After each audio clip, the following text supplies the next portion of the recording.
It started with a phone call from my friend Fred Wacker. And he asked me, he said, hey, I've been on a waiting list to get on the motorcycle cannonball, and they called me up, and we got 24 hours to let them know if we want to do it. I'm like, all right, what is it?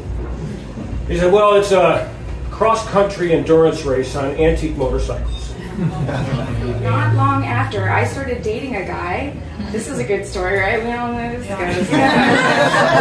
So, who wanted to learn how to ride. Okay, so he's never been on a motorcycle in his entire life. You only have so many second chances, and I've been lucky enough to have 9. Since diagnosis, I've had 0 successful treatments. I'm currently stage 4.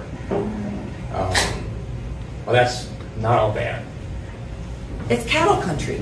You got semis coming at you one way, you're riding with semis the other direction. But it was also construction season. So they had it down to 2 lanes with those stupid orange sticks in the middle, right? Thank God my vehicle, my bike, had her issues.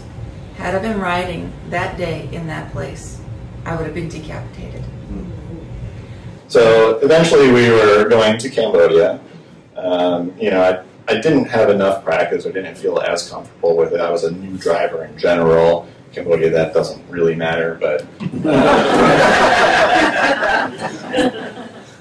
The idea of going kept shape-shifting. It went from, you know, this romantic rendezvous to a road trip in the car that I had at the time, which was perfect for, like, you know, back roads and twisty turns. And then I got rid of the car. And then it turned into sort of a motorcycle trip.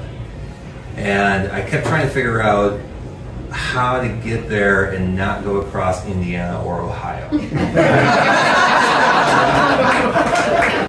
And I'm talking to him, and I'm like, you're Scott Johnson? He's like, yeah, I am.